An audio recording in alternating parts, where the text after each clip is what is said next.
Hello, and welcome to another episode of the Storied Arcs podcast. I'm your co-host, Mike. And I'm your co-host, Alex. And today we are beginning our most ambitious podcast project yet. And it's one that I really don't want to screw up because it's great material. I know it's top 10, lists are stupid. It's one of your favorite stories of all time.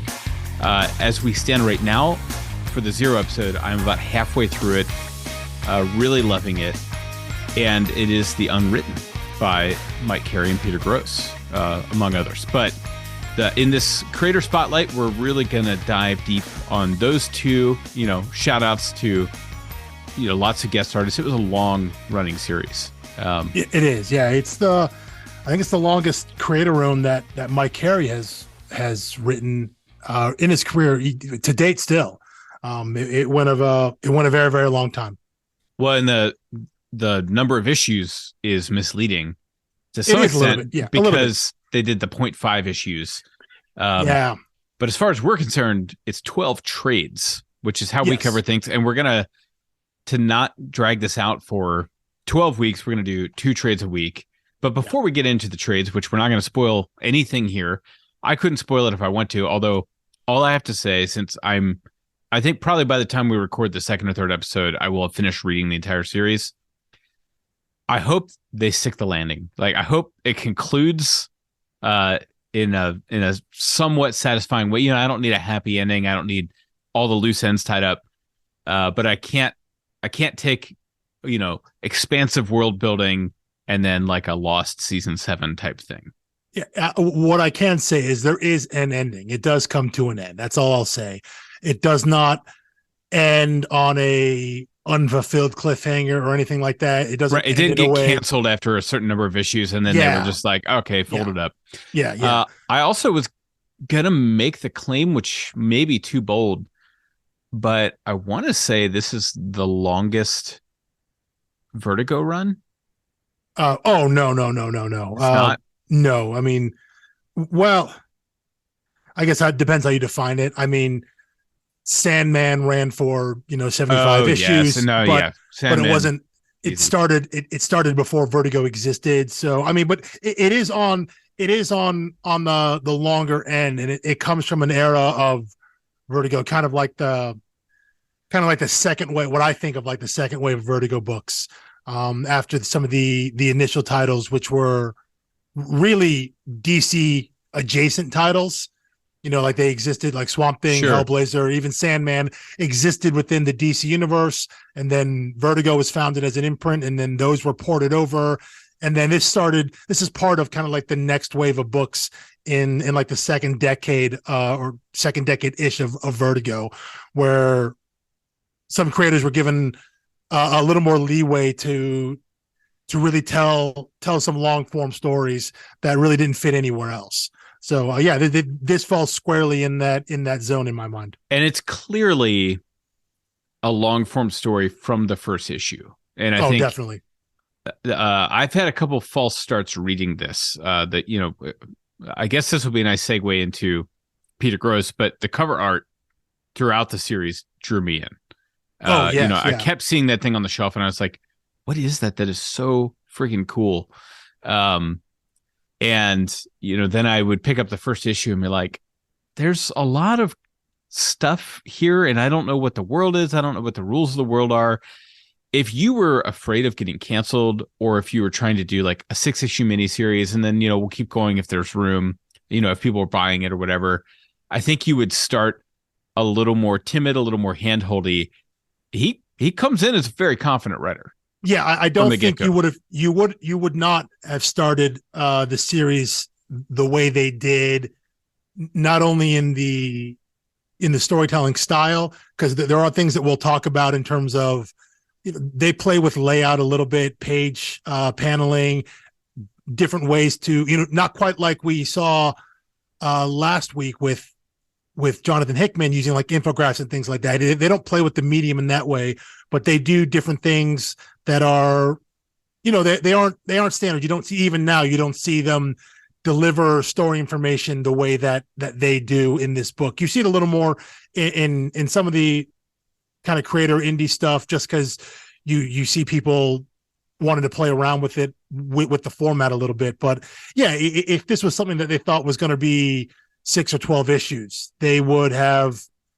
I think they would have gotten into the story a lot quicker, a lot into the meat of the story, which I think it's as ambitious as it is to cover this book as we're going to do it 2 trades a week. I think from a storytelling perspective, I think it makes a lot of sense, because the story does start slow. The book starts slow, and you aren't real familiar. It's asking you to stick with it, without getting the spoilers. This comic is asking you to stick with it, especially in that first trade. Less on what they're showing you and what you, the reader, are bringing into the story. It's relying on some outside pop culture knowledge and experience that they kind of play with and tug on, that they're hoping that's intriguing enough to keep you around while they kind of get into the groove of their story. And I think you really get that in the second trade, and when that second trade finishes, you start having a sense of, okay, this is a little what the story is about. But when you just start out, it's I think it's a harder read, and it would have been a harder read to read issue by issue, month by month, to really stick with it. You have to buy in early and really go in blind with a lot of trust that which isn't always earned. Isn't always earned off the bat. Oh, sure, yeah, and I think it's just a bold choice for this medium.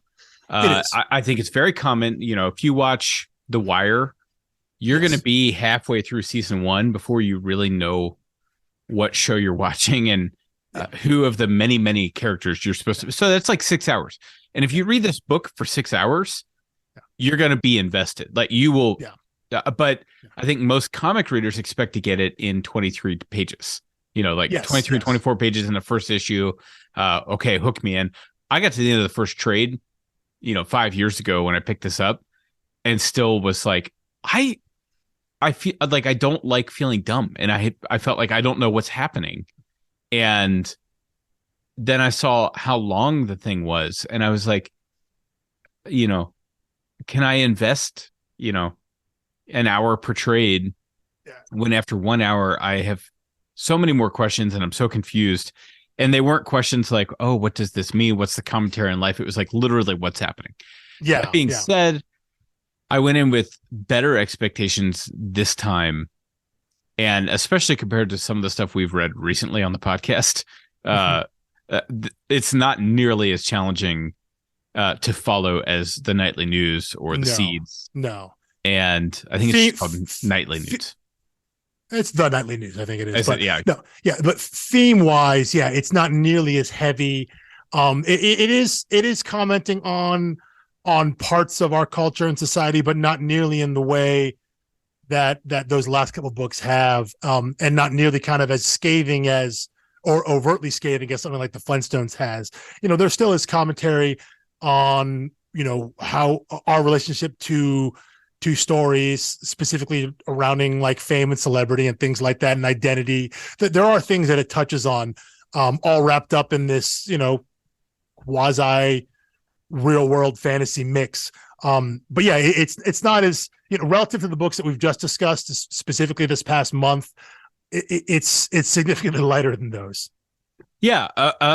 So here's a quote from Ed Brubaker, who we've discussed. He says, Carey and Gross perfectly capture the zeitgeist of our Harry Potter obsessed chaotic apocalyptic times with a depth and whimsy that makes me jealous, and I can't wait to read more. Yeah. And that was in the first trade. He said that. Doesn't give anything away. That I, for a long time, have been a big Harry Potter fan, and for a long time, like long before we started doing this podcast, you have said, like, I know your tastes. Yeah, you're going to like this book. And it's not just that. I also grew up, whether it was in high school or in my home, read a lot of classic literature. And by classic, I mean, stuff in the last 200 years or what. But even like Mary Shelley, Frankenstein, like it's not like required reading. It's just the more invested you are in classic literature, the more you are going to appreciate what they're trying to do here. So if you've read the full length or the abridged Moby Dick, there's stuff that's going to be particularly meaningful to you. Full disclosure, I've not ever made it all the way through Moby Dick. I do know how it ends, so I'm not worried about spoilers. But there was a great. There's short chapters, and just a little. I don't know if it counts as a podcast. It was maybe 7-8 years ago. It's on Spotify. It's called Moby Dick: The Big Read, and each chapter is read by a different British celebrity. Ooh. And that's a super easy way to go through it. It is still a very dry book, for the most part, and mileage may vary on how you feel about some of those readers. Like there was one chapter and it was Benedict Cumberbatch, and I was like, well, this is a lovely audiobook. And it was 13 minutes, and then it was someone else, and I was like, oh. So anyway, but no, I think that's a great point, because this is the Unwritten is a story about stories and our relationship to stories. And so, the more you've read, I think the more you can get out of it. Not saying you have to have read everything that they cover, all the different authors and stories, but you'll see maybe a little more clearly what they're drawing from, and it's not that there's hand holding in the book. They do explain, like, hey, this is the book we're riffing on, this is what we're pulling from, this is the author. And so if you wanted to, as you're reading through and say, oh, now we're in the Melville part here, now maybe I should finally finish Moby Dick or something like that. It's all additive, and that's what I alluded to earlier, the idea of it's relying early on that the reader is bringing some like pre-read knowledge and understanding to this story. And obviously the main framework is Harry Potter, which again, a book series that I know both you and I love very much. And I know people's relationship to Harry Potter is complicated now, rightfully so. But you cannot discuss this book without discussing Harry Potter. It's the basis of the story within the story in the Unwritten is so clearly and obviously meant to be a Harry Potter comp. So I understand if people could be uncomfortable with that. We will keep our discussion here, I think, to what's on the page in those books, because that's the analog that they're going for. And it's not about. I mean, you don't have to like J.K. Rowling. You're certainly not supporting J.K. Rowling in any way by reading this book. You have to understand the hype. You have to understand the grip, the phenomenon, grip that it had on people's mind. Yes. Like people who were not readers started reading, and people, kids were reading above their reading level to keep the story going. Like that's how much it grabbed people, and nothing has really captured the entire public. Well, I think I was just going to say that it wasn't just, it is ostensibly a children's book, but the people who read it, it crossed all ages and all people who read all different genres. Like teenagers read this book, parents read everyone read those books, and understanding that phenomenon, that mania is critical. Just being aware that existed, and that there was a time and a non-insignificant amount of time. I mean, the first Harry Potter book came out in America in 1998, I think it was 97 in England, 98 when it was finally published in the US. From there until 2007, I think, when Deathly Hallows came out. So almost a 10-year span. And really those last 7 years after Goblet of Fire, those last 4 books, they said it was mass hysteria. People were lined up, sleeping outside the bookstore. They were simultaneous. They weren't even putting it in the bookstore. A lot of places releases. They were selling it off the back of the truck. Yeah. So understanding that phenomenon, that pop culture phenomenon, is critical to getting into the story of what they're trying to set up in this world, again, with the story within a story. So you're bringing all of that with you, and then Gross and Carey are expecting readers they were expecting it when it first came out in 2009, and they're expecting readers, as you come to it now, to have that knowledge and have that awareness of this was a thing, and this is what they're riffing on. That's the start of the story. That's the baseline you have to have as they move forward into kind of traveling outside these other kind of literary realms. So yeah, that stuff is critical. So yeah, we will be discussing Harry Potter as it relates to the greater pop culture narrative of the world, and also some of the story elements, because obviously the story within a story again is heavily based on Harry Potter, and even to say heavily based is like an understatement. Well, and like, it's not in a world where Harry Potter doesn't exist, and this is replacing it, right? They name check Harry Potter in the first issue, which I thought was very strange. But I that they didn't try to imagine a world without it, because it's just inconceivable. Like this instead was a thing that replaced Harry Potter. Right. Yeah, sure. So I kind of admired that. And the final thing I'll say, and again, this is not to defend, this is like a humble brag, but something David Aha said to us on Twitter, a sentence I've always wanted to say. Yes. When we were talking about the seeds, and I said, he said he was listening to the podcast, and I said, let us know if we screw anything up, just kind of joking. And he said he loved it, and he said there's no possible misinterpretation. Once the book is on the shelves, it is yours, the reader, not mine anymore. And I'm glad to hear a creator say that, because like on one hand, I do think, to me, the creator's intention matters. I agree. Whether they're commenting on something on purpose or not makes a big difference. Whether they're a moral person or not. But I also think there is something to that, especially, people like you and I who for years and years and years loved Harry Potter, and now there are, reasons not to.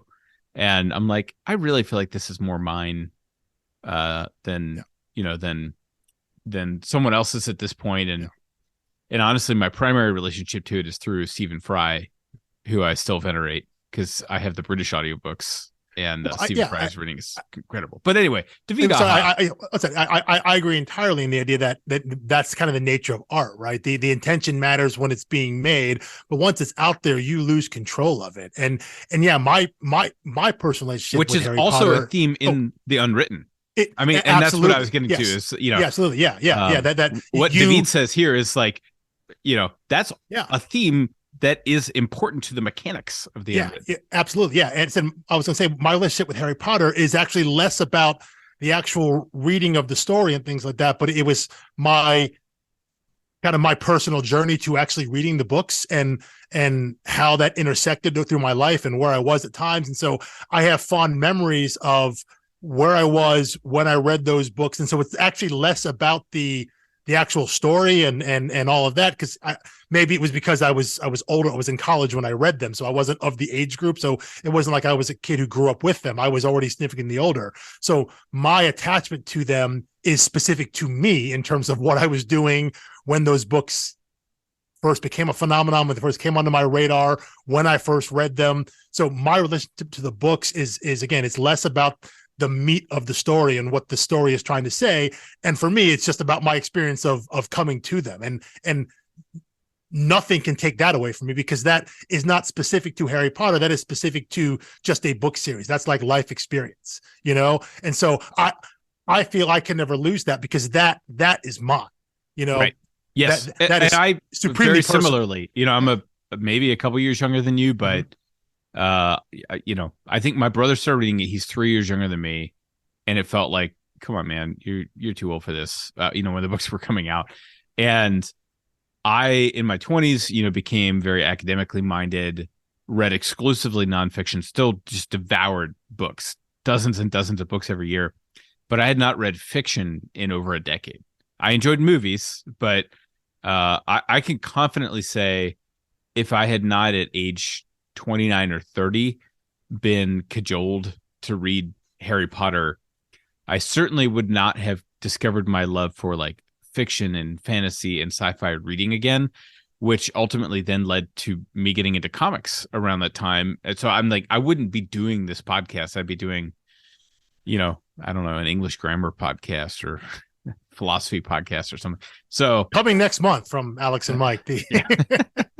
No, but so no, I agree with that sentiment from David Aja entirely, and it is refreshing to hear that from creators who have that understanding of, like, I poured everything I had into this, and this is what it means to me, but I understand that I can't control what the reader takes out of it. I can't control what the consumer takes out of it, because it can mean something different to anybody because of whatever the life experience is when they read it or saw it or anything. When they consumed that piece of that art, that piece of media, it does become in a way the readers. And yeah, that's a huge part of what the Unwritten talks about. It's our relationship to stories and the power we give stories and in storytelling, and not just fictional stories in this book. It's talking about, we'll get there eventually, but one of the characters is a journalist, so to speak. And so, but it is the power that news stories has, are the power we give the story of, like, fame and celebrity, the power that we give people through telling their stories, be it fictional or not. And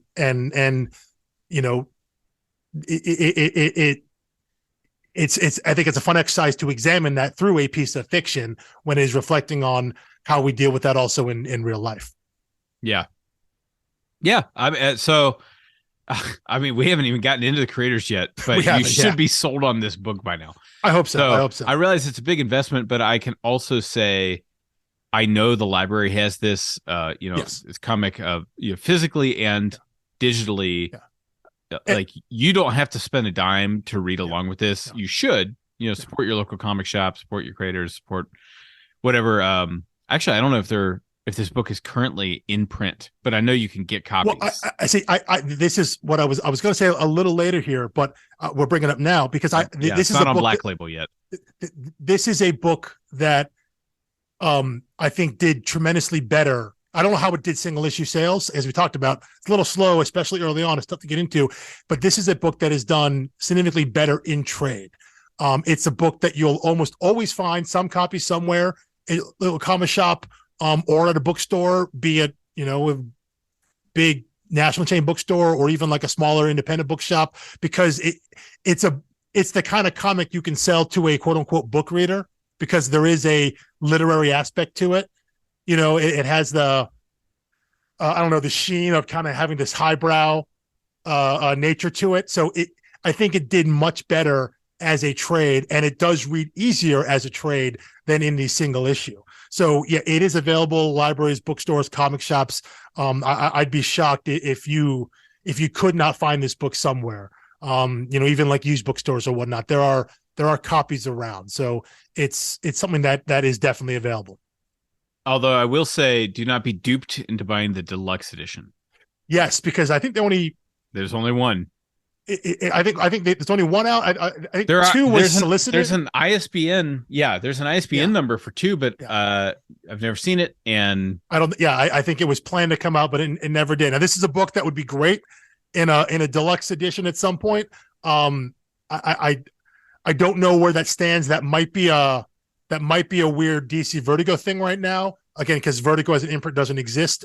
And this book has not been reprinted, as you mentioned, as a Black Label book, which is how a lot of DC Vertigo books are being reprinted now. At the same time, this is a creator-owned book through DC Vertigo, so I would assume that Carey and Gross own the rights to it, and thus they maybe could potentially shop it somewhere else. Take it to a Dark Horse or an IDW or something like that, and they could then reprint or have new printings of deluxe editions or even new versions of the trades. But yeah, I don't know where that falls, but part of me thinks it's related to the shuttering of Vertigo as an imprint. So, which is unfortunate, because it is nice when there are multiple options out there, but the trades are out there, and they are available. So I guess we can start right there real quick, maybe before we get into talking about Mike Carey and Peter Gross. Give a little background on the series itself. Should we do that? Yeah, that's great. Sure. I don't even. So this is Uh, if you've listened to the podcast for any length of time, the 0 episodes are Alex's time to shine. He's the one who has the background knowledge. A lot of these books, I'm sorry to say, when we're reading the author, that's what I've read by them. Aside from Jeff Lemire. But yeah, so I guess I may learn, but I skimmed through the list and I was like, I don't think I've seen anything else that Mike Carey or Peter Gross worked on. And I certainly don't know where they came from, how this came to be. So sure. I'm here to learn. We'll start with the book itself. As Mike mentioned, the release of this is a little odd. I guess it's not odd in terms of like when things were released. There weren't like a bunch of delays and other different miniseries, but the main series, which I guess is referred to as Volume 1, is just the Unwritten, was 54 issues that ran from May 2009 to October 2013, and there were some half issues in there. There's in the 30s, I believe, there was an entire trade or so of half issues. So it's 54 issues, but it's probably closer to like actually 60 issues in like actual physical number. But yeah, the book ended at issue 54. Then it took a couple months off, and in January 2014, it came back as a volume 2 that was called The Unwritten: Apocalypse. And that's like the ending of the story. And that was 12 issues. That ran from January 2014 to January 2015. And on top of that, there was also an original graphic novel they put out, which came out in September 2013, right around the time as the Volume 1 was finishing up. I think it came out right before or maybe right after issue 53. So it was like right at the end of the first run. This OGN came out, and then 54 was released the next month, and then the main series was over, quote unquote, for a little while. But that OGN is called Tommy Taylor and the Ship That Sunk Twice. Now, what that is a this is a little weird. So it's kind of a two-part story. One is the kind of origin of Tom Taylor, who was our main character, who is the adult character that we, the reader, are following, kind of his life through the story. And it kind of shows his birth and origin and where he comes from.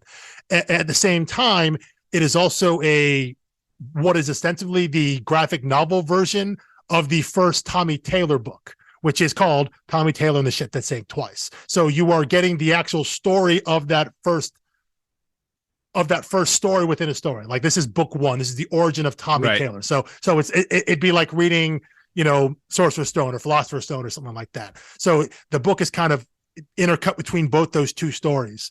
And I think what we'll try to do as we go through this season is Tom Taylor is our adult character, not to be confused with the current comic writer from Australia, Tom Taylor, who is one of the best writers in the business. But Tom Taylor is the adult character that we follow, and Tommy Taylor is the fictional version of him. That's the character in the story within a story. So that's how we'll try to. That's how to differentiate things in the comic itself. The older version, the actual kid, Tom, likes to be called Tom because he doesn't want to be confused for Tommy, the fictional character. So Tom is the adult, Tommy is the kid. But so those are the releases for the Unwritten.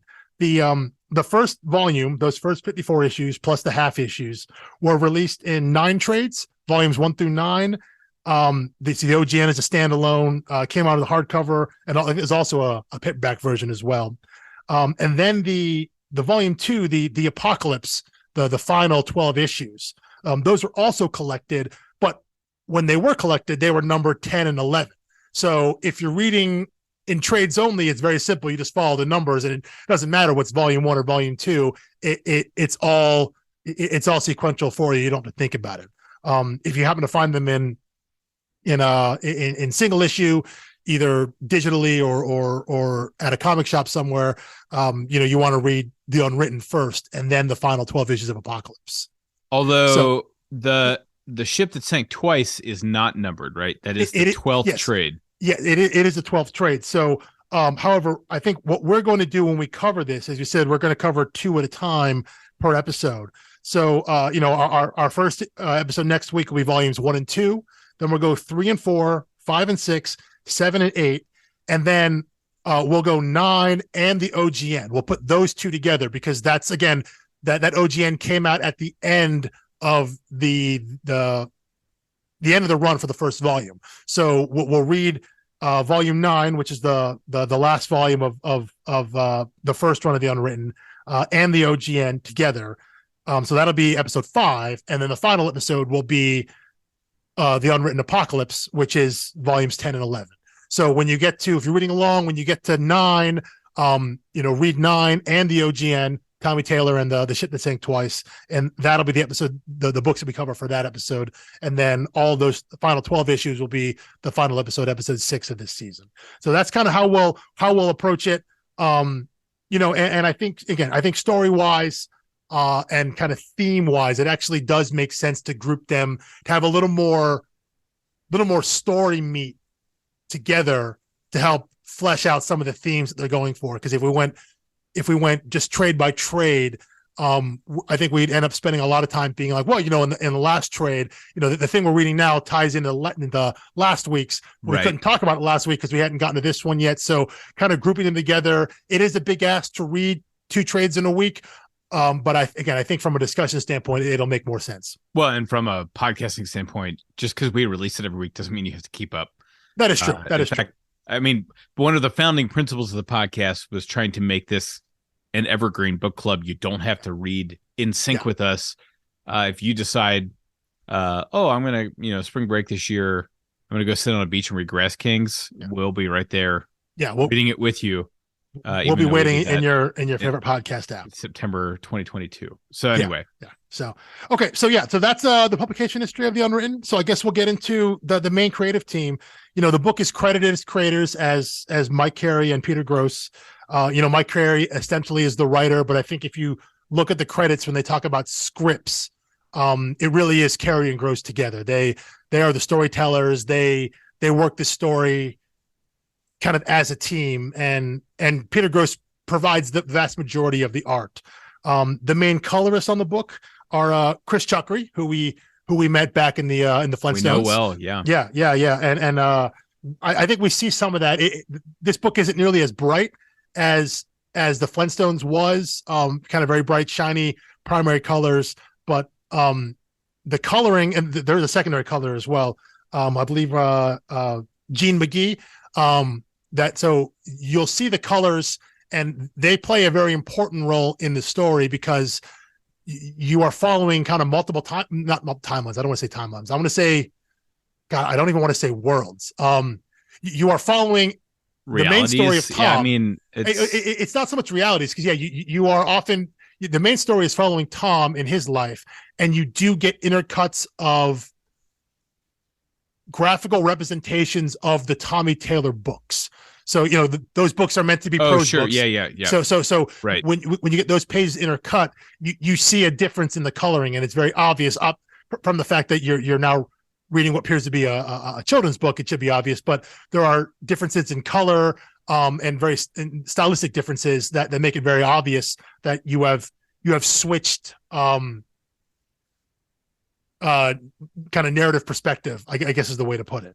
And along with that is the letterer, Todd Klein, who I definitely want to shout out early because he does an incredible amount of work. Because you were talking about the main story with Tom, so you have our word balloons and our narration and our text boxes for that. Then you have the story within the story, the Tommy Taylor novels, and the word balloons and the narration are different there as well. So again, it's all part of the art on the page being a very obvious visual signifier where you are, what story you're reading. It's not just the same lettering and the same font all the way through. Every time you change kind of perspective and narrative story, the lettering changes. And Todd Klein has a lot of experience with that. He's done a lot of Vertigo books. I know him from the Sandman. He lettered all of the Sandman, and the Sandman is another story where different worlds, different realities, different characters all have different and unique lettering styles. And so it's an incredible amount of work to keep up with that kind of visual storytelling with just the letters on the page and so he gets to flex a lot of his muscles in this series, in the Unwritten. So that's something that I would urge people as they read. Lettering isn't something that people often pay attention to. It's something I try to pay attention to more and more to see how it affects the storytelling, because it's one of those things that it's meant to be seamless. I think you're not supposed to notice it. Okay. I was going to say most of the time, yeah, I think everyone notices it on a non-conscious level. Yes. Yeah. And most of the time, if you notice it consciously, it's because it's bad.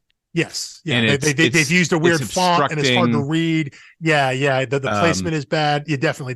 But I think I'd like people to pay attention as they read, to understand how the different lettering, the different styles, all of that, how that is very intentional and how it's adding to the storytelling mechanisms that they're trying to get across on the page. So definitely something I want to call out early here. So again, it's kind of in the forefront of people's minds. Kind of finally, two last things to mention on kind of the credits. You did mention the covers, which are striking. The cover artist is an artist named Yuko Shimizu. She did the covers for all the individual issues and all the trades as well. And you're right, they are incredible covers. They catch your eye if you see them on the shelf. I think you're going to take a second look and be like, wait, what was that? What did I look at there? Because obviously, again, she's a Japanese artist, and there are obvious Asian influences you can see, which maybe kind of belie what the story is actually about, but it's incredibly stylized, and they're beautiful covers. So I definitely want to shout her out. And then finally, something that you and I were talking about before we started recording is that throughout the book, not so much in the first trade, but as the story goes on, there are a lot of guest artists that come in, and normally, especially on a long running series, guest artists use all the time, maybe as a fill-in artist to help alleviate some of the work off the regular artists and things like that. And that's common in comics. But I think it serves two purposes here with this book, in that, yes, I'm sure it was nice to give Peter Gross a break and just focus on the story with Mike Carey. But because this is a book, again, it's a story about stories.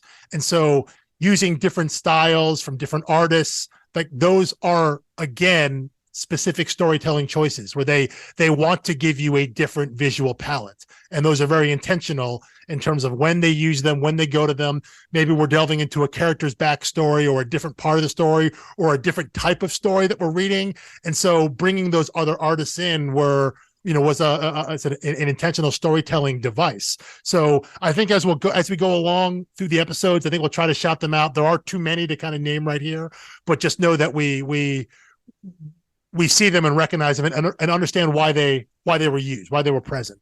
It's not just for filling in an issue here and there. There is a intentional storytelling decision that was made to, especially when you get to the end of every other trade. Yes, there's it's the one issue. So, and I think we'll call that out. Yeah, I think when we're there. Yeah, as we go through the volumes, when there's a guest artist included in that story arc, we'll shout them out and make sure they get named. But again, too many to name up the top here. So, but yeah, that's our main creative team. But this, in the end, this is a book by Mike Carey and Peter Gross. This is their brainchild. They're the ones making all the story decisions, whether writing, art style wise, everything about it comes from their collective vision. Yeah, and I'll say that visually, so I've become more savvy and sophisticated reader, the more that I've read comics. And this time through the Unwritten, there's plenty of creativity and interesting page layouts and paneling and stuff like that. But it's not like artsy for the sake of artsy. For being an incredibly complicated story, the pencils, the colors, and the lettering provides remarkable clarity within a very complex narrative. I think that's a great observation. If you lean on them, if you learn to say, I'm trusting this artist. I'm trusting, Chuckery here with this coloring to cue me when I'm no longer following the same story, the same characters, or like when you're jumping into the Tommy Taylor books and from the lettering that you're in a different story.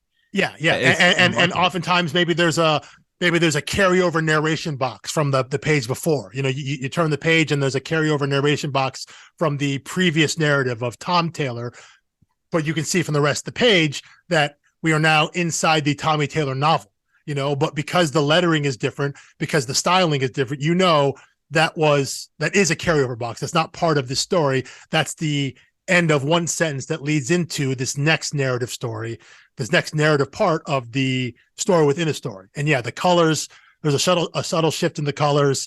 There's a different kind of art style, a different page layout. A lot of those Tommy Taylor pages are kind of big splash pages, because they're meant to represent just reading text, as if you're reading the novel. So a lot of the paneling and page layout is different. Again, we mentioned the lettering is different. But it's not meant to be, and I guess maybe those pages are a little more detailed, a little more complex because you're in now a magical fantasy world. And then when you come back out of that, even though the quote unquote real world that Tommy is in will have magical elements into it, that is still a more grounded world. It's still a little more, I guess, simplified world. Yeah. They're not trying to make it too complex so that when things do get complex, when they enter a story or go different places, you now understand, oh, we are somewhere different now. It's very clear that there has been a shift in location, perspective, narrative for our characters as well, because they see their environment is radically different than what they are normally if they're walking the streets of London or Paris or something like that. Yeah. Yep. So, okay. I guess we'll get real quick here before we I think we've given you a pretty good pitch on the story itself, but we have a little more on that at the end. But before we get there, we'll talk a little bit about Mike Carey and Peter Gross. Mike Carey is someone who has written a lot of issues of comics, maybe not the most variety of comics. Most of his work, his early work, I think was done through DC Vertigo. Mike or he also goes by MK. MK Carey is a British writer, and so many of those early DC Vertigo writers came out. They came from England. They came from the UK. Grant Morrison, Alan Moore, Neil Gaiman, all these guys. It was kind of this British invasion into comics, and a lot of their entryway was through DC Vertigo. The first, I think, the place that I know, not just Mike Carey, but Peter Gross, is through Lucifer, which is the spin-off series out of, you guessed it, Sandman. That went for like 60, 70 issues, something like that. It went longer than the Unwritten did, but again, the Unwritten being a creator-owned book, that is the longest they've worked on. But Lucifer went on for a very, very long time. Again, spinning out of the pages of the Sandman. Minor spoilers for Sandman. Within the pages of that story, Lucifer decides he no longer wants to rule hell. So he kind of pieces out and leaves. He leaves hell and goes off and has adventures in the real world. And it starts off where he runs a piano bar in LA. And there was a Lucifer show a few years back. I think it was on Fox. That is very, very, very, very, very, very, very, very, very loosely based on the comic. Sure. That Carey and Gross worked on, but that's where their partnership kind of started and formed. Mike Carey also worked. He also worked a lot on Hellblazer at Vertigo as well. And so Lucifer, Hellblazer, and the Unwritten are kind of his major titles at DC Vertigo.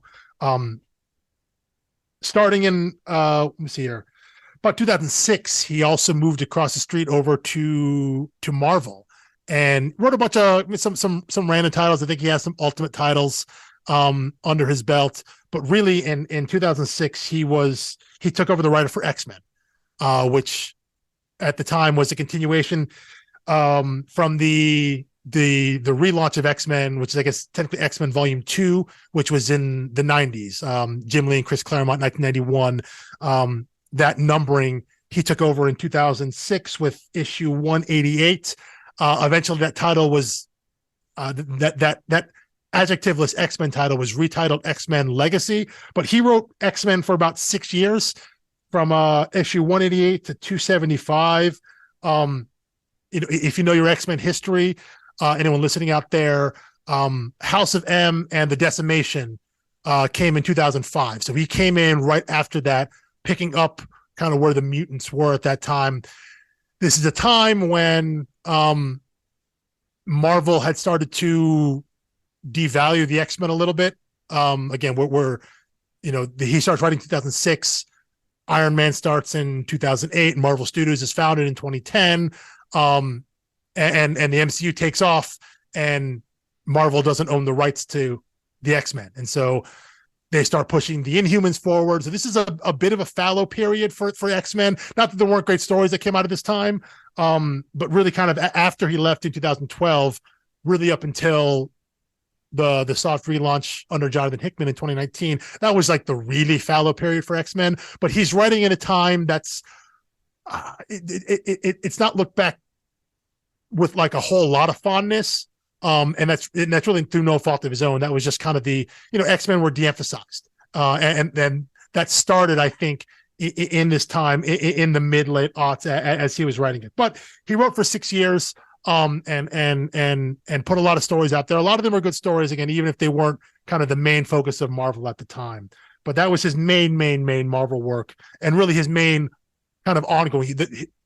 His biggest chunk of his bibliography really comes from those 6 years of the various Marvel X-Men titles and X-Men adjacent titles that he wrote.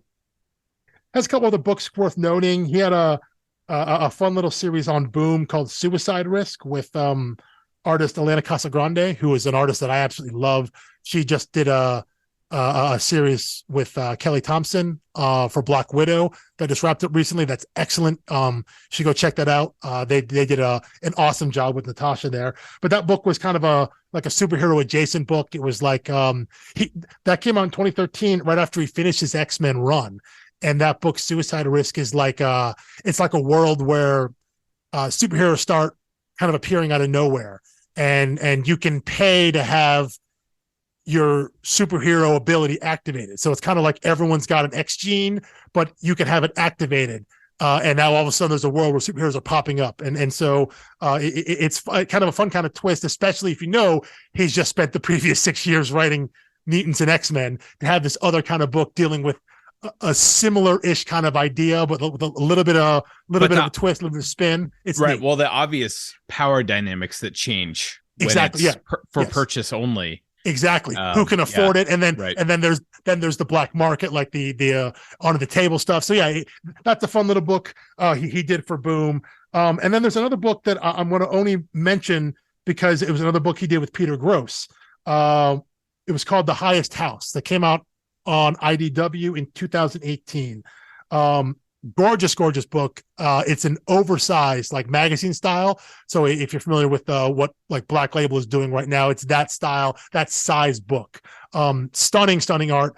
I think a lot of the selling point for that is some of these really big, oversized pages that Gross really got to flex and draw some really great landscapes and backgrounds and a whole lot of detail, way more than what you see him do in the Unwritten. So if you see his art and you like it and you want to see something a little more expansive, The Highest House is a great book to check out. That's kind of a high fantasy book, where kind of a feudal state where, again, the highest house, as the name implies, is like the ruling family over this land, and it follows this young boy who's at the bottom of the ladder. This boy named Moth, who's like the lowest of the low, who through some circumstance has the possibility of moving up through the ranks of his whatever you want to call it, kingdom or whatever, his area, and it follows kind of what the cost of that might be. So that's a great kind of fantasy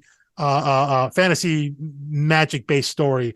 But again, real selling point, I think, is the oversized pages, the beautiful art, and also they brought Yuko Shimizu along to do the covers again, just like they did on the Unwritten. So she did the covers for, I think it's either 7 or 8 issues of The Highest House, and again, they're beautiful, stunning covers. Well, and we say this a lot, but That's a signal to me when you see a creative team move from one project to the next and stick together.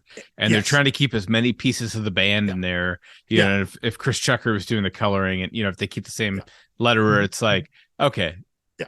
Well, and the crew knows what they're doing. That's how I originally came to the Unwritten, when I realized, oh, wait, these are the guys that work together on Lucifer. So, okay. So again, you see them work together on a for-hire thing, something they don't own, even though it's a more independent title, it's still a DC property. Lucifer is. They're paired together. They work together on that, and then they decide, hey, let's do something on our own, something that we own together. And so that's how I picked up the Unwritten, because I knew that team had worked together previously.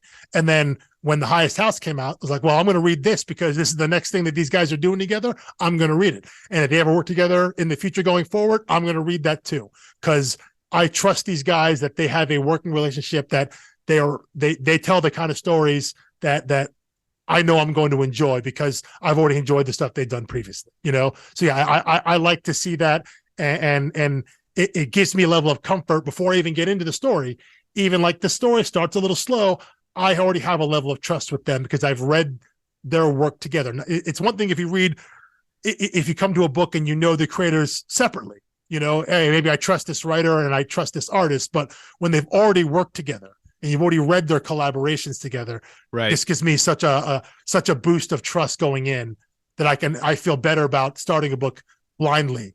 What you're describing right now is exactly how I got into Gideon Falls, which was my first stint in reading horror, because I have always, I've never liked horror films because I'm always a little too jumpy and twitchy.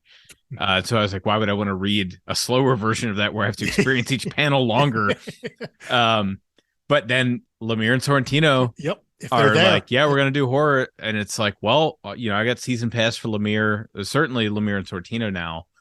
And I was blown away and I loved it. And it's a way into different genres, because I'm the same way. I don't consume horror outside of comics, and I don't even consume a lot of horror comics. The horror comics that I read, or the books that are labeled as horror, they have to come from people that I already trust. And Lemire and Sorrentino are a team like that. They work together. That's their realm, and I can't not read their stuff because I know I'm going to enjoy it, even if the subject matter is something that I would not read in a prose book. I would not watch on a television show. Right. I would not go to the theater to watch a movie for. It's not how I want to spend my free time consuming fiction and stories. But because it's those guys, just like you, I'm going to be in. Yeah, and to be clear, they did not win me over to horror comics. It's not like I'm pulling everything now. Exactly. But I was willing to try. Well, but again, just like how Harry Potter got me into fiction got me into comics. Lemire and Sorrentino got me into oh, okay, well, there is a kind of horror I would like. And then I started pulling Ice Cream Man when that came out, and I was like, I like the creator. I like the label. I like Image. I'll give this a shot. And it's like anthology style. So you don't need to read them sequentially. They're just a bunch of standalone, Twilight Zone style. Sure. Yeah. That's a good stories. Comp. It's a good comp. Yeah. And I was, it's not my favorite thing in the world, but there have been some really great ones. Yeah. That's again, it's a way in. You find a creator that you like, or creators that you like, and you start going through everything they've ever worked on, especially if they worked on it together. And even though Carey and Gross don't have the longest bibliography together, their it's books, a lot of issues together, but it's not a ton of titles together. Yeah, because that's a good point. They have a decent volume. Like you'll fill up a short box with their stuff. But it's not a multitude of titles. They're not doing a bunch of like in The Highest House, I think it was 7 or 8 issues. They don't do a lot of that. They aren't a team that's like, hey, we have a 6-issue story, so we're just going to put out 6-issue miniseries, and then here's another 8 issues of something completely different. They're not doing that sort of thing. When they get together, they are longer runs. So I guess last thing before we move on to Peter Gross real quick, Mike Carey also writes novels and screenplays. Now I've never read any of his books, but he has published a number of novels, and one of his books apparently was this book called The Girl with All the Gifts. He wrote that novel and screenplay. I'd link simultaneously. The book came out in 2014, and the movie version of this came out in 2016. Reading it, it's a dystopian. Apparently, the synopsis is this dystopian future where humanity has been destroyed by a fungal infection. And so I'm thinking, okay, and presumably the girl with all the gifts, the titular girl with all the gifts, I guess is kind of the key to maybe saving humanity. Sounds a lot like The Last of Us, which is, as a recording, has just debuted on HBO. But that's how about like it's a like Department H, maybe. Yeah. And any other sort of dystopian future like that, like Children of Men or something like that, where there's humanity has been wrecked by this terrible pandemic or virus or infection or whatever, and then there's one person who can save it, and it's always a kid, because then you have the kind of the instant tension of having to protect this child, protect this thing that can't otherwise protect itself. So, but that was so he has Carey has experience writing in all different kinds of medium. But I think maybe at some point maybe I'll check some of his novels out, because I do like his writing, and I like the things that his comics that I've read. Yeah. Moving over to Peter Gross, again, not a whole lot of work in terms of number of titles, but he has, a lot of the stuff he has done has been through DC Vertigo, and not just with Mike Carey. I mentioned obviously Lucifer and the Unwritten, and The Highest House at IDW. The other two books I think he is most known for, or had the longest runs on, is another Vertigo book called The Books of Magic, where he started off on that book, I think, as like the inker, and then eventually moved into the main penciler, and then eventually towards the end of the run became writer and penciler on this book. So he was on it for so long. So he really had his hands in all parts of that book at Vertigo. And then the other one is I think it's an Image book, or it started at Image, but it was a book with Mark Millar or Miller. I still don't know how to pronounce that. Me either. But I just rotate each time and see it corrects me. Yeah. It's got to be one of those. But it's a book called American Jesus. Which has had, I believe it's one of those books that started out, I think it was actually called The Chosen at first. Then it became American Jesus, The Chosen. And then it's had like multiple follow-ups and miniseries that all have American Jesus something. And they all start with a new number one. Maybe they're 4 or 6 issues kind of things. And let me tell you, people that are into it are really into it. I think that describes a lot of Millar's audience, that he has a very devoted fan base that I am not personally a part of, but especially of his creator-owned work, he has kind of a hive of readers and fans that they're super into his stuff. But but Peter Gross is the main artist and penciler on those American Jesus books, and has been pretty much throughout all of its kind of various incarnations and kind of miniseries. I think all the different kind of side stories and things like adjacent stories in that universe. So again, he doesn't have the longest kind of body of work, but some of his runs are very, very long. Lucifer, the Unwritten, Books of Magic, and all the various American Jesus books. I mean, that's several hundred issues of comics right there. Yeah. And that'll fill a long box. It will. It's just, you just don't need a whole lot of dividers. You don't got to have a whole bunch of miniseries. It's a lot of long runs. Yeah. I mean, dividers are a total ripoff. But you got to have something in there, if you can. Oh yeah. No, I tape an index card to a backing board. And I guess that works, doesn't it? It like no one looks at it but me. That's true. That's true. But as I lay in bed at night, my head's on my pillow thinking, I didn't tape them at the exact same height.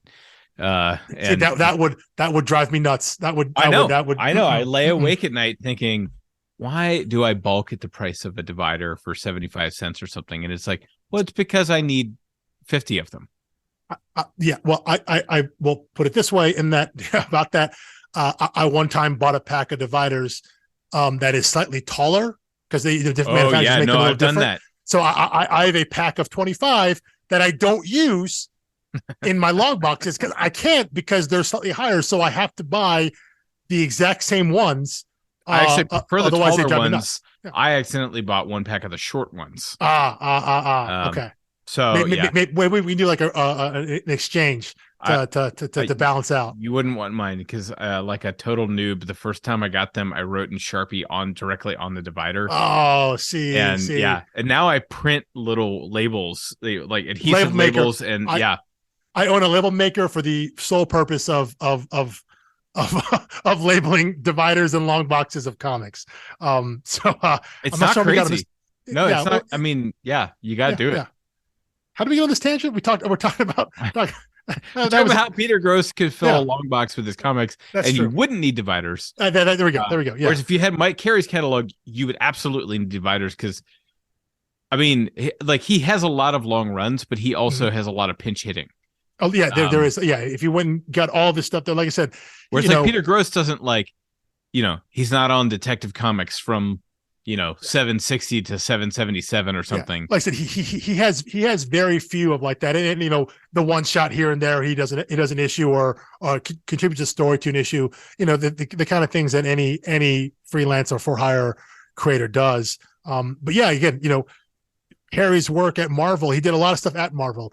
The main brunt of it was that X-Men stuff, and that was kind of dominated his time there. But yeah, there are other random issues of stuff that he's worked on that 4 or 5 issues here, 6 issues here, something like that. But yeah, if this is just the main thing he's known for at Marvel was his X-Men work, because even though X-Men were de-emphasized at that time at Marvel, they're still the X-Men, and it still has a fan base, and the stories that you write there, they still matter, because at some point someone writing an X-Men book is going to come back to them. And some of the stuff that he's done, that he did at his time there, in those years writing the X-Men in the mid late aughts, they've come back in stuff now currently in the Krakoan age that started with House and Powers that Jonathan Hickman wrote in 2019. So even though it was less important overall to the overall Marvel line, it still matters, because it's everything you put out there is gonna come back eventually. Someone's going to look back on it and be like, yeah, that was a pretty good idea that maybe didn't work then, but how if I take it and fit in what I'm doing now? There are always ideas to pull back from. And when you write as long as he did, there's always going to be something you can pull from. Yeah, they're always the type of collaborators who are like a Kevin Feige. And I really respect this because, he's not really about, retconning, rebooting. He's about engrafting everything in. Like, let's just take everything that's ever been done and figure out how it fits together, rather than just saying, we're going to junk that. So all you need is like a new editor-in-chief that says, hey, let's go reemphasize, this thing that happened when we were, we kind of put them on the back burner, but there was some good stuff there. Exactly. Yeah. Maybe it's a thing that, a time when a lot of people like myself weren't reading a lot of Marvel or X-Men. This is a time when, I've only read a few things from his run. As much as I love the X-Men, I've only read a couple stuff there. And a lot of it was the early stuff, because as I mentioned, that came right after some really big stuff, which was House of M and the Decimation, where, all mutants lost their powers except for 198 of them. So that was like a big paradigm shift for the mutants. I read a lot of stuff right afterwards, but his latter stuff that he was writing towards the end of his time there, I had fallen off. I wasn't reading any of that stuff. And to this day, I still haven't gone back and read a lot of that.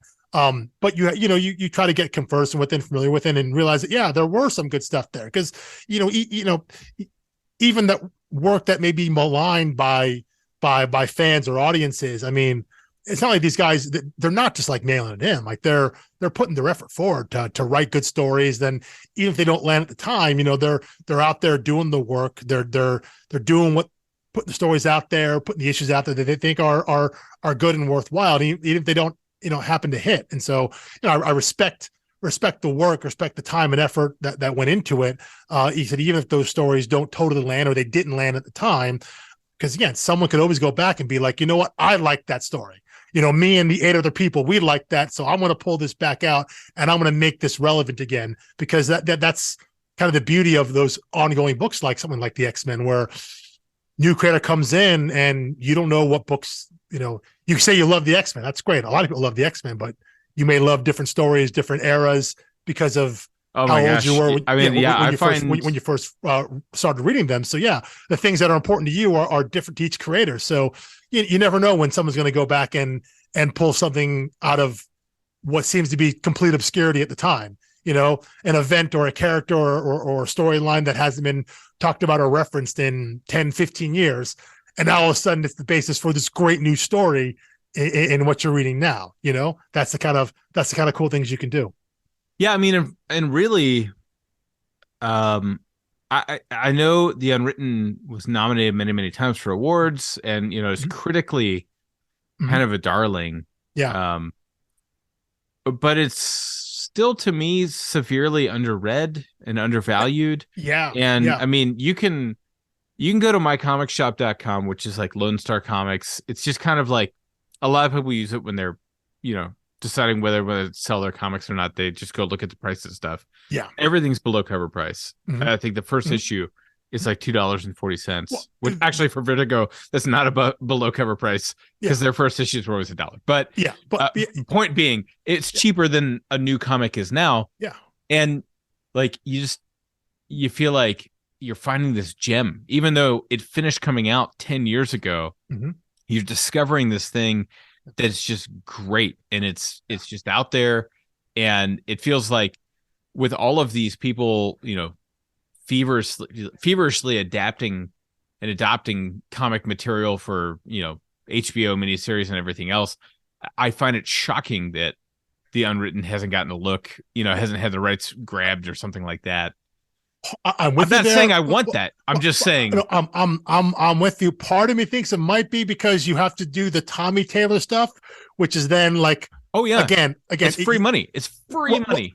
But again, when we say that it borrows from Harry Potter, like that's a wild understatement. Like it's a blatant ripoff of Harry Potter, and the sometimes the it's premise. tongue in cheek about it. Yeah. No, which would absolutely count as parody.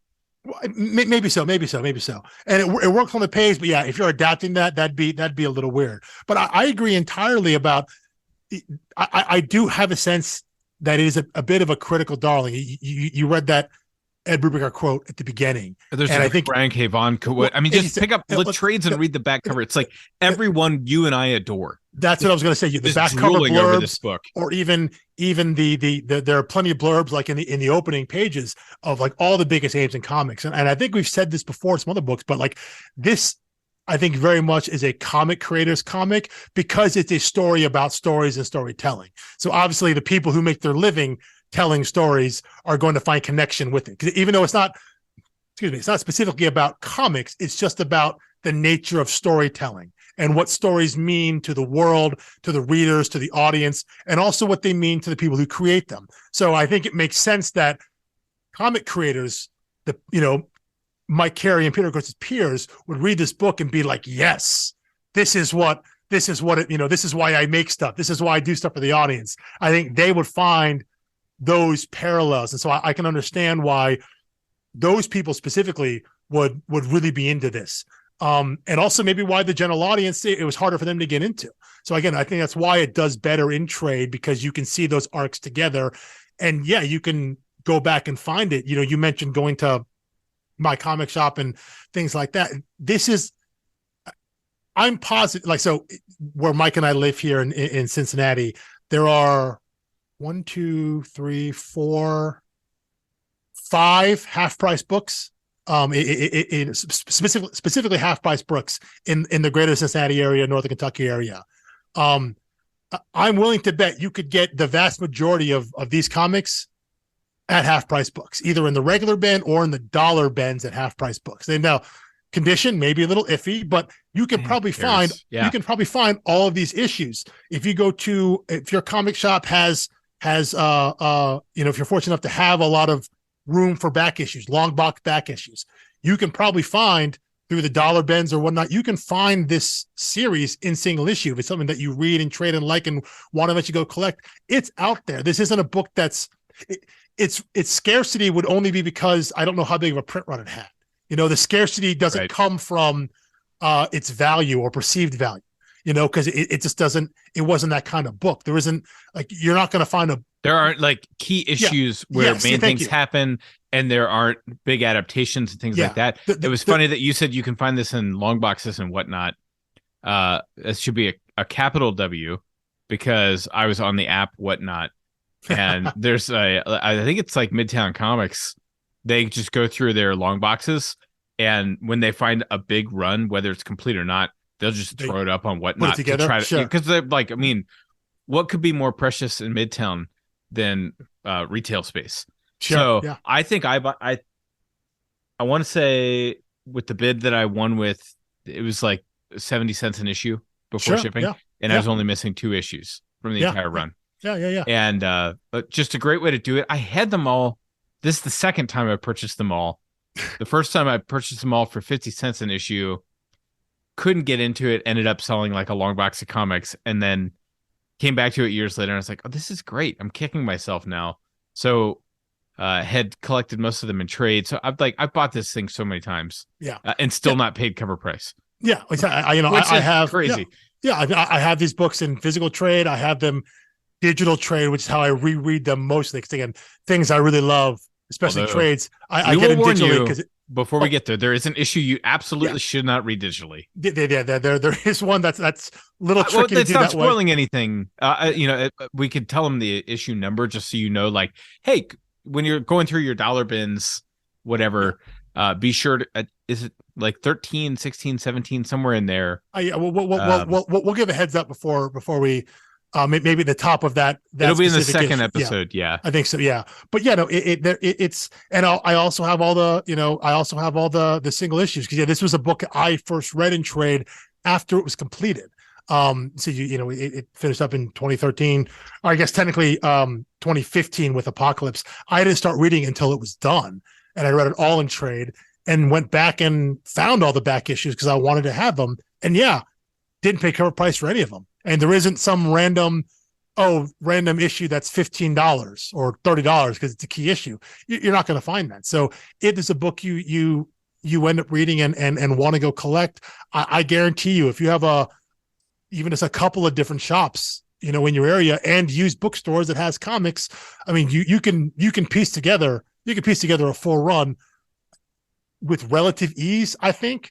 And definitely not pay cover price, because these are the kind of issues that, for whatever reason, they end up in dollar bins. You go to a free comic book day sale, and you're going to find the like 50-cent comic or whatever. That's where you'll find them. The best stuff is in the dollar bins. That should be the tagline of our show. Because last time on comic book day, our comic shop, they rent out the space next to them, and they put out all these boxes, and they just do like a whole retail space of dollar bins. I bought the full run of Day Tripper, which is like, can you even put a price on that? I mean, they did. It was $10 for 10 issues. But like, that's like just a crazy good story, crazy amount of story for $10. It is a book that I do. I think you're right. I think you said like hidden gem. It's a book that you're discovering, and I think it's a book that I hope people will pick up and read and be like, wow, why wasn't this bigger? Why didn't I hear about this? And I think part of it really is it's slow to get into in the opening, and I think that turns some people off. And yet it lasted long enough, to get to 50 plus issues with, almost 60 issues with the half issues included. So it had a crazy long run. So it did well enough for them that it kept going. I mean, every other comic writer in the country was buying it. We know that much. Just based on the accolades on the back of the cover. It's a comic creator's comic. I think it's the kind of book that they like. And again, I think if you are someone who, is interested in storytelling and the ways that the stories we tell ourselves, stories we tell about ourselves, the way that influences life and culture, and maybe the outsized nature of the power of stories. If you like that, if that interests you, I think you're going to find something out of this book. Because it's kind of like the epitome of metafiction. That it's a story. You're reading a story and there's a story within a story, and the story itself is about telling stories. Like I hinted at this in our last episode that in December of 2022, I was reading Unwritten, volumes 1, 2, 3, 4, 5. And I also got really into this Anthony Horowitz murder mystery series, which is a, fictional series. Basically, it's like a Sherlock Holmes series, except he's Watson, which is how Sherlock Holmes is told. It's from Watson's perspective. But it's actually Anthony Horowitz writing, but it's a fictional detective that he's covering. And so as he's covering this guy, Hawthorne, the series is called Hawthorne and Horowitz. He's talking about how he's writing a Sherlock Holmes book, which he actually did write. And he's talking about writing Magpie Murders, which is a different book he actually wrote. And he's talking about like a celebrity. And then he talks about like, how they're interviewing this celebrity about a murder. And I'm like, wait, is that a real celebrity or is this a fake one? Yeah. Because of the metafiction nature of it. Like he is writing a fictionalized version of himself where basically the only thing fictionalized is this character he's doing these adventures with. Yeah. It's a like very confusing metafiction because you're always trying to guess what the rules are, which rules apply, which rules don't. I was reading this at the same time as the Unwritten. I'm like, how does this keep happening? I'm trying to I try to keep a bifurcated entertainment and then again, I'm always rewatching, to like blow off steam. I'm always rewatching the show Community, which is metafiction. But here's the thing. Community got real big with metafiction in like 2010, 2011, somewhere in there. The Hawthorne and Horowitz stuff started coming out in like 2015, 2016. I just binged all 4 books in December because they're quick, easy reads. And Unwritten finishes in 2013. But to start writing metafiction in 2006 is when 2008. 2008. Well, it came out in 2009, so they're probably writing it in 2008. Yeah, that's on the front edge of the metafiction trend. Yeah. And to pioneer something that is metafiction and like technically like fourth wall stuff is a kind of metafiction. Like Deadpool and She-Hulk, and it's like but that's really on the nose metafiction. Well, I was going to say the one thing this book isn't, it's not winking metafiction like Deadpool and She-Hulk are, and really like Community is doing a lot. It's homage. When they do their meta stuff, they want you to know like, hey, look, we're doing it again. We're doing the thing again. We're making an homage. We know that we know we're doing this. So this is not that kind of winking. This is just multiple layers of storytelling. This is like 3 levels down in Inception or something like that. Like you are stories within stories within stories. You're way down, and it can be hard to get into. And again, it can be hard to keep track of, except because of how the story is presented, because of the art, the letter, and things, the physical thing you're looking at, they keep it very clear for the reader that you know where you are. Now, you have to untangle how these stories mesh together, what they mean together to tell one overall narrative. But as you're reading it, you aren't confused as to which story you're in. That part is clear. It is up to you, the reader, to decide, again, to figure out how they all work together as one story. But so that's where kind of the, maybe not confusion lies, but that's where some of the kind of the legwork is for the audience to figure out. But you're never confused about which story you're in because they make that part very clear. Right. Yeah. Well, I think we've said, I have said everything I can say about the book before I start getting giddy and spoiling things. Yeah. I guess so. I'm gonna hand the mic back to you. The last thing I'll say, we've teased so much about this story. We talked about the influence, the specific influence of Harry Potter because of the story within a story. I mean, like the Tommy Taylor story it's about a boy who finds out that he's a wizard, and he has 2 best friends. One's a girl and one's a boy. Like one's a girl who knows the rules of the world. Yeah. And it's it's so nakedly obvious what they're riffing on there. So, but the other influence that I've heard Mike Carey talk about in some interviews and whatnot early on was that specific to this story of the Unwritten and the dynamic between Tom Taylor and Tommy Taylor, Carey references Christopher Milne, who is the son of A.A. Milne, who is the basis of Christopher Robin in the Hunter Acre Woods and the Winnie the Pooh story. And real life Christopher's relationship to fictional Christopher, and how he did not like how he felt his father basically robbed him of his childhood. I think he talks about how he stole his childhood, repackaged it, sold it, and gave it back to him in a manner, in a way that he didn't want or ever could use. You know, he felt that his childhood was robbed from him to tell these stories, to the point where I don't think he took any royalties eventually from the story, like from his father's estate and all that stuff. Like, he had a very complicated relationship with his father and with Winnie the Pooh characters, all those stories, and how big that got, because they were based on him and his stuffed animals and things of that nature. That was the basis of all those stories that A.A. Milne told. And so when you're reading The Unwritten, you get the same thing, the same relationship of the author, Wilson Taylor, and his son, Tom, and the character he created off of him, Tommy Taylor. And so, again, we're talking about this idea of identity. Who are you? The idea of fame and celebrity, because Tom Taylor is famous because he is both the son of the celebrated author of these books and the quote unquote basis of the character, the fictional character. So what is Tom's relationship to the fact that his livelihood and well-being is contingent on people knowing Tommy Taylor, this fictional character that he has basically grown to hate and despise because people think that Tom is the character Tommy, you know? So, right. But he can't divorce himself from that because that's his livelihood.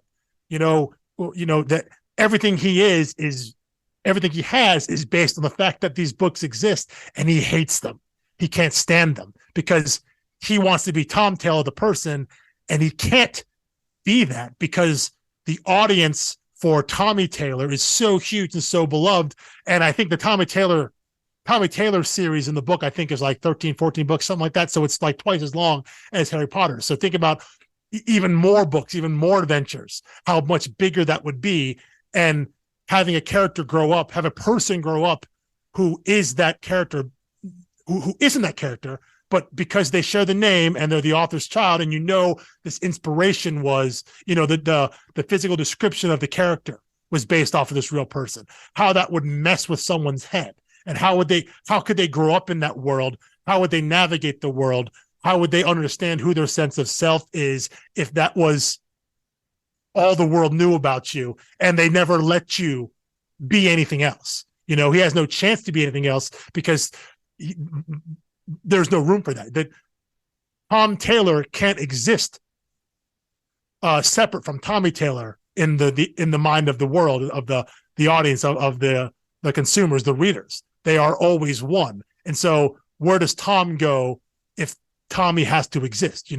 Where does that sense of self go? And that's some of the things, that's kind of one of the big ideas to start off with the book, to get into it, this idea of identity and self, and how that relationship of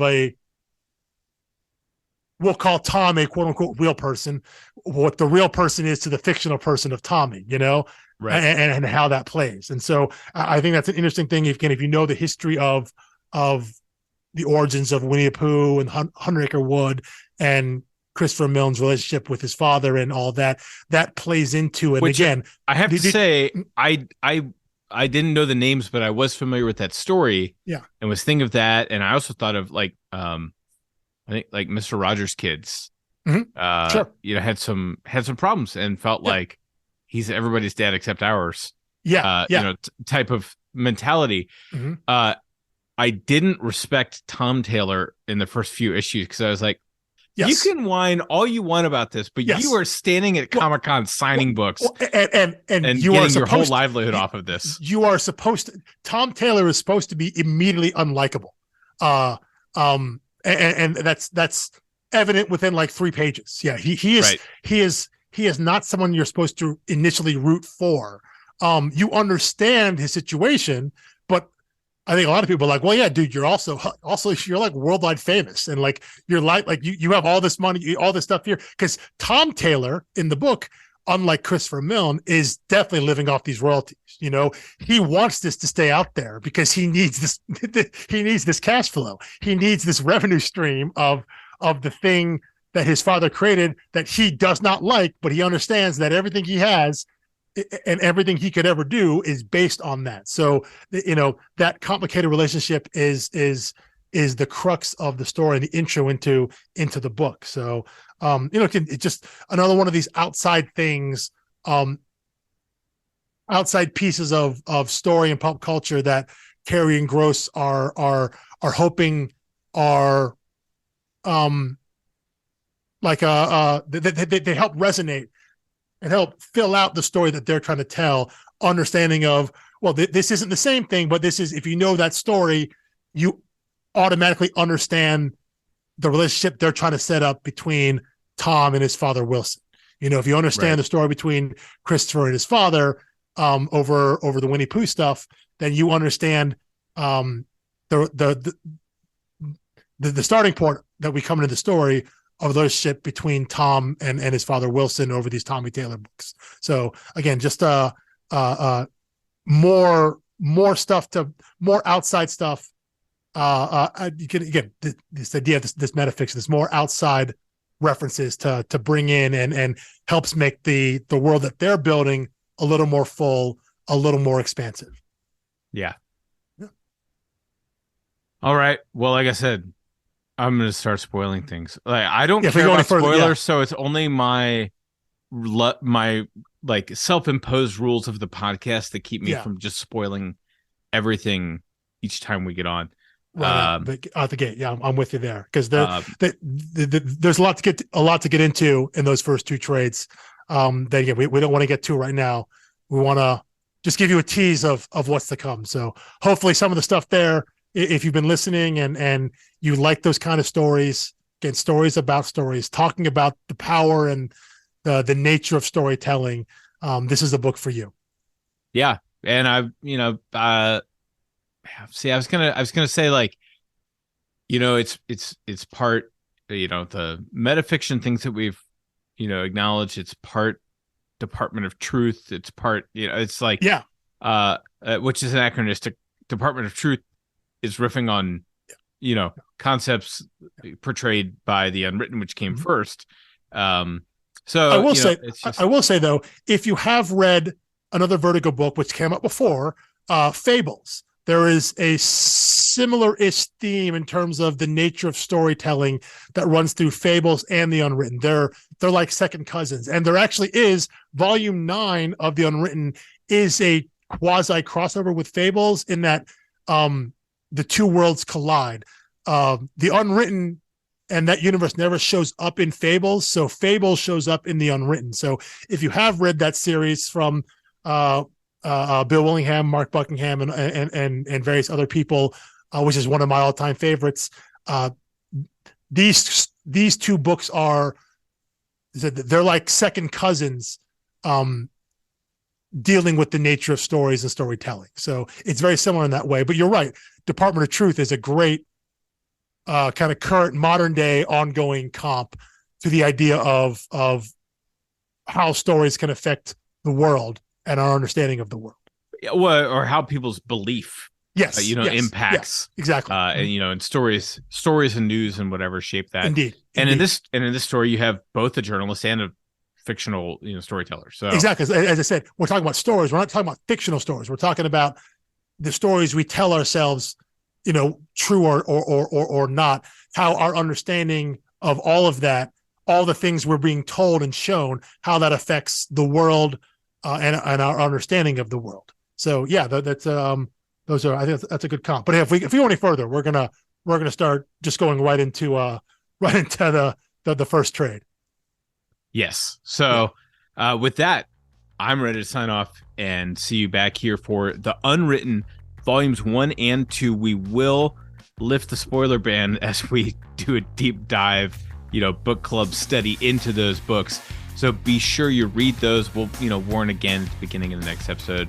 But 1 and 2, there is a lot to spoil. There's a lot to discuss, and there's a lot of groundwork to lay. And I think we also have to promise that as we go to 1 and 2, we are not going to spoil 3 and 4. Yes. We're not going to bank on knowledge we have of that to cheat you out of some of the twists and turns of the story. So we'll look backwards as we go forward, but we're not going to look forward exactly until we get there. And I will be on my absolute best behavior. Yes. It'll be tough, but I think we can do it. So thank you for joining us today. We look forward to seeing you next week for Unwritten Volume 1 and 2. Thanks for listening. Peace.